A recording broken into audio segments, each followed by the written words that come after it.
How are you, everybody?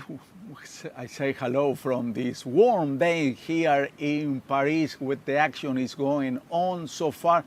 26 sports of the 32 they debuted in this game. Today was, besides being a very extremely hot, 34 Celsius degrees, the authorities they said, there is a heat alert. They asked the athletics and tourists to be careful, to drink a lot of water, but this is something, compares with the glory of some of the athletics who won medals. Today was a good day for Guatemala, historic day. It was a good day from Mexico too, and Argentina in soccer just won 2-0 against Ukraine, and it has a chance to play on Friday. But let's go to Eduardo Regonesi. I don't want to make him wait because he's also on the street, and I know how hot is over there. Eduardo, how are you? Let's start talking about what just finished the game. Argentina won 2-0. We were scared about the team of Majorano. What's happened next? Hello, Carlos. Indeed, as you said, very, very hot. I might be sweating a little bit. It was around 37 degrees today in France, in Paris. So it's a very hot day, but we're here to talk about sports. You were asking me about Argentina. They made it, they suffered a little bit, but they qualified second in their group. Most likely they're going to be facing France, who's going to be playing later on. For that not to happen, France has to lose by 3 goals against United States, and a couple of other results must happen, but it's very, very likely that Argentina will be playing France. France with a tie will secure the first spot. Even losing 1-0, 2-0 will secure the first spot, so it's very, very likely. Nothing is certain, but I would say 99% likely that Argentina is going to be France in the second round, which is going to be an epic match. Maybe it would have been a better match for the final, just like in tennis with Djokovic and Nadal, but very likely we're going to have that match on second round. We will be talking a little bit about BMX freestyle, that a couple of our athletes were competing today. We have that story for you, and we will be back whenever you need us, Carlos. Thank you, Eduardo. Before I said 27 degrees, I think I've been too long in the newsroom. Over there, maybe it's 27. Outside here is 37, like you said. I'm sorry. That was something, I got confused. Okay, thank you. We'll be back with him in a second. But first, let's talk about this. Today was a good day from Mexico. This is a fantastic story. I don't know if you know. Her name is Priska Awiti. Priska Awiti, she was born in London. Her father is from Kenya. The mother is Mexican, and she wanted her to love the Latin roots. Today she competed for a gold medal. She didn't win, but she's going to take back home Mexico a silver. That brings me to that story. I don't know if you know Humberto Mariles. Humberto Mariles was a military in Mexico. In the equestrian competition, he said, I can compete. The government said, no, you are working and you don't have a chance, your horse is not in a good shape.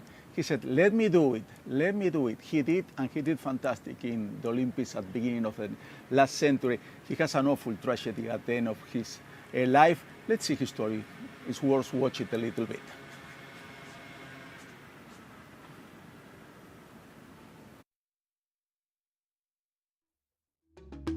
The history of the Mexican Olympic began to shine thanks to Humberto Mariles, a Mexican military man and a rider who gave his country the glory of the first Olympic gold medal, but also the dishonor of a champion turned criminal. Until London 1948, Mexico had only known silver and bronze in the Olympics, but the military and rider Humberto Mariles, a native of Chihuahua, inaugurated days of glory for Mexican sports. Nothing prevented him from rolling in the Olympics, not even a call from the then President of the Republic, Miguel Alemán, to demand he should not attend because he could easily win with one-eyed horse. The President wanted to avoid international ridicule, alerted by the fame of Mariles, always to try to assert his own will. In effect, Arete, Mariles' spoiled king, did not compete on equal terms because of his lack of vision. However, when he started and his rider pushed him, no one could match him. Mariles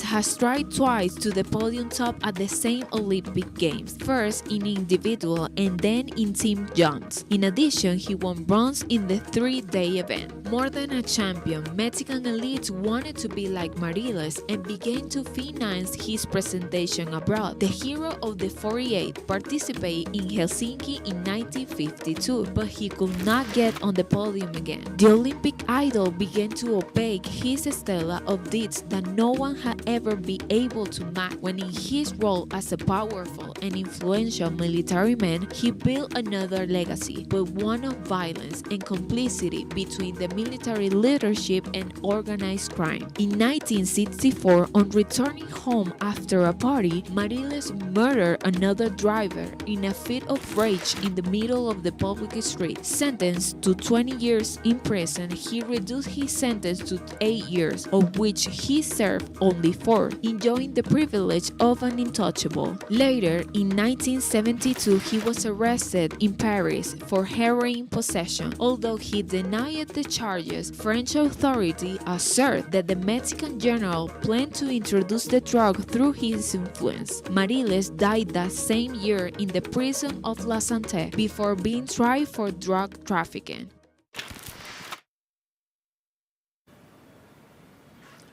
That was a tragedy. One of the sports that debuted in Tokyo 4 years ago, and some people think it's not a sport, is street skateboard.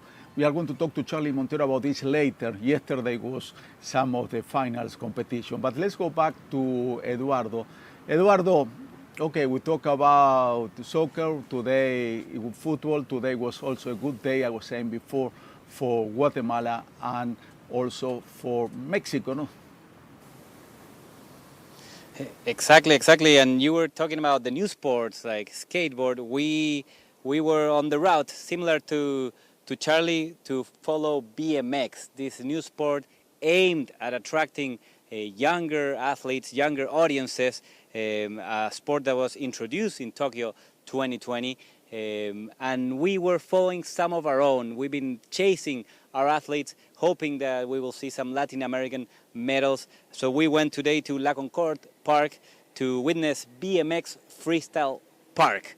There's a different types of BMX, just so you know, a brief history. BMX was invented in the 1970s in California in the United States, where kids were playing in the street with their bicycles. They went into empty swimming pools, they went into skate parks, and that's when the sport started. It became Olympic. Last Olympics in Tokyo, it became the first time. This is the second time, but it was the first time for 2 athletes that were competing there. Colombia's Queen Saraí Villegas, a 21-year-old from Colombia. Colombia has an interesting fact. They have 87 athletes right here in Paris competing, and we all know that Colombia is very strong in cycling, especially in sprinting, in the dome when they go around. Colombia is very, very good at that. They're a powerhouse in that discipline. But in BMX, there's only one person, and this person is Queen Saraí Villegas, 21 years old, first Olympics, as we were saying. She ended her heat this morning. She finished in the 4th place.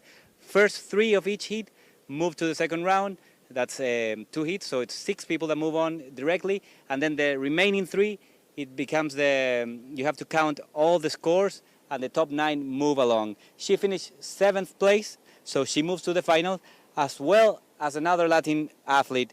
Her name is Macarena Perez from Chile, 27 years old. She competed at the Pan American Games 2023 in Santiago and 2019 in Peru, winning silver medals. First time a Chilean athlete wins in BMX. So she's competing today. She was competing today. She's going to be competing tomorrow in the final, both of them. First time for her as well. So a lot of expectations, a lot of hope for what these 2 athletes might be doing. Tomorrow, as we said, the finals for the female side.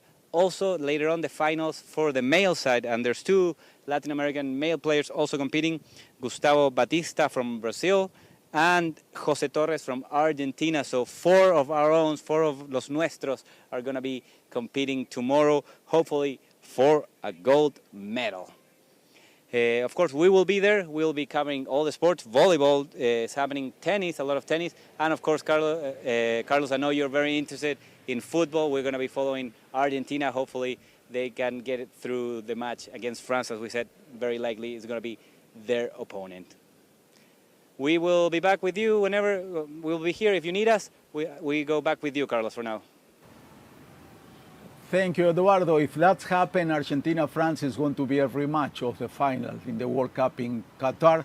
So that is going to be something very interesting to watch. Thank you very much, Eduardo. Now let's talk about the legends, the athletics that make history in this sport. Yulimar Rojas is from Venezuela, triple champ is her specialty. She won not only an Olympics medal, she won also titles in international competition all over the world. As a matter of fact, she is here in Paris, but she cannot compete because she has a problem in one of her legs that doesn't let participate on the games. But let's see her story. It's really, really amazing. Yulimar Rojas hold all the records in the discipline of the triple jump. The Olympic record with 15 meters and 67 centimeters, and the world record with 15.74. To give us an idea of her greatness, the largest mammal of the planet, the humpback whale, measures around 16 meters in length, with which Yulimar could jump from its head to the toe in 3 lunges. It will also be enough to imagine the common courage of a trained whose length she could cover in 3 jumps. It is one more feat of our people.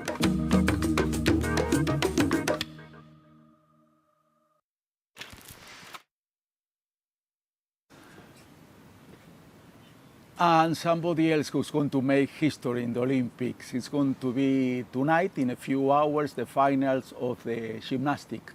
And Simone Biles, the American prodigy, that in Tokyo, she was doing great until she got hurt and she couldn't compete in the finals, so that USA, the favorite, didn't go home with the gold medal like everybody was expecting. But tonight she's competing, it's going to be amazing. Let's see how she does tomorrow. We have all the information about her. Another lady to pay attention, the Australian Molly Callaghan. She won the gold, 200 meter style freestyle, 1 minute, 53 seconds, 27. That's amazing. Let's talk about when the games are not clean, when the games are dirty, when people try to cheat. The first person who cheated, or maybe the first person who became very popular, is somebody from Ukraine, Boris Onyshenko. Let's see his story. From being one of the athletes with an impeccable track record, Boris Onyshenko became known as the most cheated athlete in the history of the Olympic Games. Born in Ukraine in 1937, Boris Onyshenko soon demonstrated his powers with the sword as an officer in the then Soviet Army. At the Munich 1972 Games, he achieved a team gold medal and an individual silver. At the age of 38, Onyshenko arrived in Montreal in 1976 as the big favorite in the modern pentathlon. No one won't find it strange how easily he pounced points at the beginning of the fencing event. However, doubts soon appeared when the electronic marker was silently touched without even having skimmed the adversary. At first, it was thought to be a failure of functioning, but the turn-in from the British, Jim Fox, confirmed that the Ukrainian never touched him when the light came out that gave him for defeated. Upon the complaint of the English delegation, inspected Onyshenko's sword and discovered a sophisticated device in his handband. Under a coat of leather, a button with a wire system allowed Onyshenko to press the marker sensors and indicate false recordings. Onyshenko's apology did not prevent him from being expelled from the Olympics and his delegation members from rejecting such an act as a disgrace to an entire nation. After leaving Montreal, he was expelled from the Soviet Army, received a public reprimand from the then president of the USSR, Leonid Brezhnev, and a fine of 500 rubles. He thus passed into the most absolute shadow under the nickname of Boris the Cheat.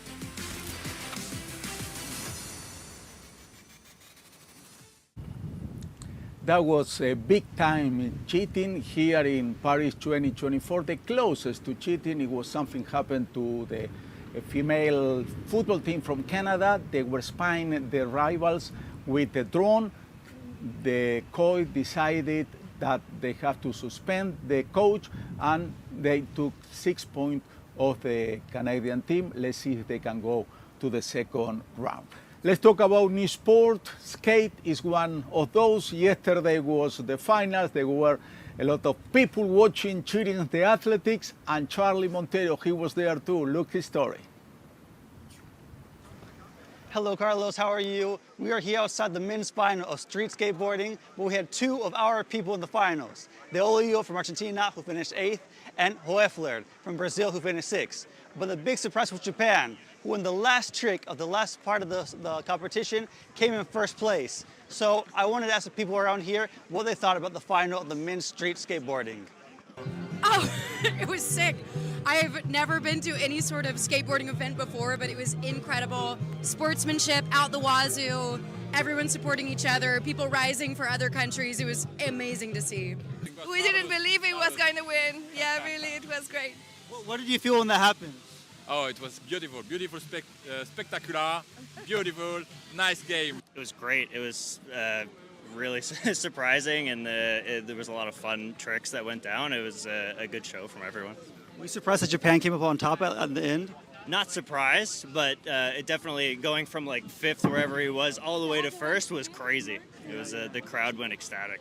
It was really a battle between U.S. and Japan, and then Japan really, Yuto came in at the end and just clutched it. It was amazing to watch. It was very exciting, and everything was decided in the very last second. Yeah, it was an exciting event. I was really surprised when Japan pulled through for the 1st place medal there at the end, but fantastic show. It really was amazing how Japan got 1st place with the last trick. But if you want to watch more skateboarding, don't worry, because it's not over yet. On August 6th and August 7th, there's Skateboard Park, another type of skateboarding competition that will also happen right here. So stay tuned, Carlos, we'll have more information. Back to you. So far, Japan has 3 medals in skateboarding, where Charlie was last night. But let's see how is the medal table. So far, we were talking about Guatemala, we were talking about Mexico, also Brazil. But let's see which countries are on the top. Number 1 is Japan. So far, a great Olympic for them. Besides skateboarding, many other disciplines. It has 7 golds and 13 all together. It won judo, fencing, equestrian, among other sports. Second place is China. China has 6 gold and 14 all together. China, archery, artistic, gymnastic.